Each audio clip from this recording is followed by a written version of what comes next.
something's happening with work. Let's say I'm auditioning for something, I don't get a role, and I'm really bummed about it. I also do yoga. I have lots of friends. I like to travel, and I like to read. And so having things to do and you don't want to get crippled by something. If you put all your eggs in one basket and you drop the basket, then you're screwed. But if you put them in two baskets and then you trip and one falls, you still got the other one. I really like that. Yeah. So if you had to go back and tell your teenage self one thing, sort of, or a reminder or something that you could like whisper in like your 16-year-old self or 13-year-old self, what would that be? Aisle 3 at CVS has mousse. I didn't know what mousse was. It had curly hair, and I looked like I had a fro. It was so bad. My hair was so frizzy. 12-year-old me really needed mousse. But I didn't know it existed. That's incredible. I had no idea. You know, we're going to go back and say, Nicola, aisle 3. Aisle 3, Nicola. Just go into the next aisle. You're so close. You've been so close for years. Just reach out.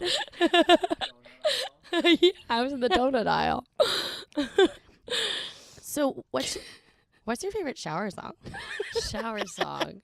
That's dangerous. Why would you have music in the shower? What if it falls? No, what do you sing in the shower? Oh. I'm so stupid. That's really good. No, I have friends that actually bring music into the bath or whatever, and I think it's the dumbest thing in the world. I think it's like That's taking. why I I thought think of it's that. like taking a beer into the shower. It's kind of fun. I No? don't drink beer, so I Aw, can't sympathize. man. But I don't really sing in the shower. Okay. I take really fast showers, and songs are usually 3 minutes. So Okay. That's you're a fair, singer. too. That's like what you do But you also trained in that as well, didn't you? for like a nanosecond. In Canada, right? Yeah, sort of. Do you have a dual citizenship? I have a Canadian passport, an American green card, and a Bulgarian EU passport. Wow. Yeah. You're just so well I'm a versed. citizen of the world. How do you start your day? Do you have like a routine? I start by pressing the snooze button like 8 times. Okay.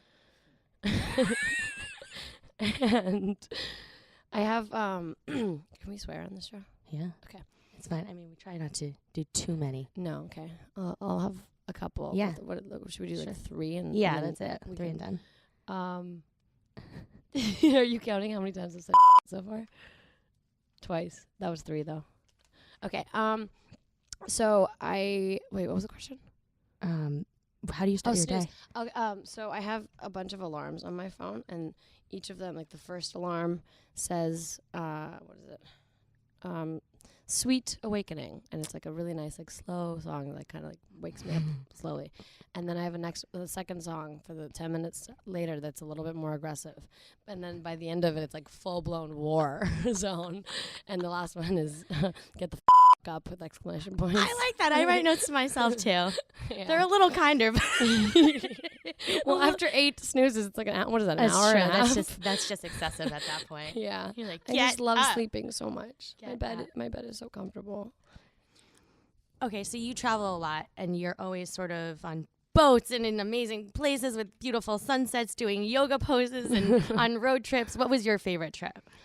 It's not always super fancy though. Like sometimes No. I go on like cool, awesome, life-changing vacations that I never thought I would have ever experienced. Because I definitely did not grow up with that ability.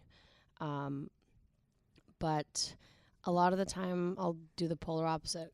Because we filmed the show for 6 years, almost 9 months out of the year, and my schedule was very regimented and very strict, and everything was by the minute.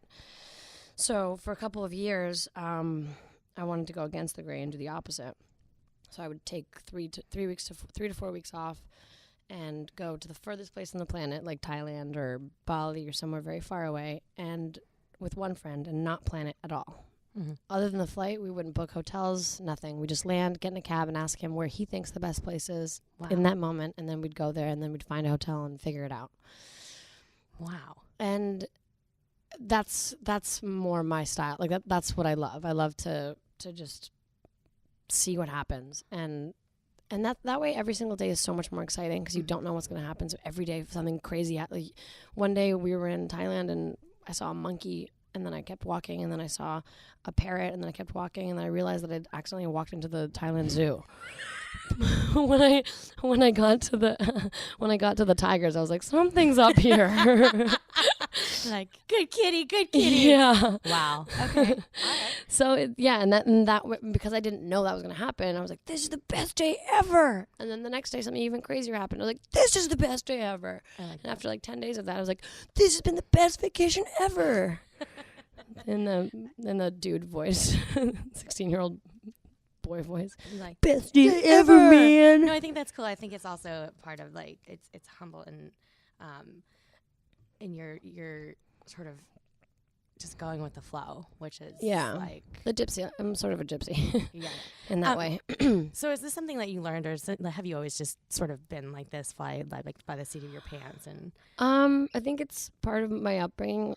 Like I said, I grew up I was born in Bulgaria, and then we moved to Canada, and my parents had nothing when we got to Canada, absolutely nothing. And so growing up, we didn't have fancy vacations or didn't have very much at all. So we would do a lot of road trips, or we would travel a lot, and we'd go to a lot of places, but in a very minimal fashion. Mm. And so I never needed, like I'm not used to, I don't need the extravagant sort of trip. Yeah. Yeah. I don't think I'd ever flown first class before.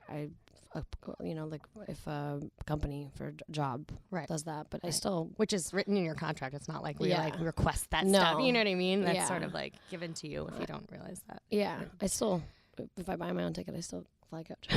I like that. It's just like, it's what do you need all that other stuff for? Yeah, it's the simple things, the little things that are much more fulfilling to me. And it's like if it all got stripped away, and would you still be happy? Would you wake up every morning and say like, I feel like I'm happier, actually. That's really cool. When I go on those trips, I'm happier staying in hostels and running around and maybe like sleeping in a car on the beach or like doing things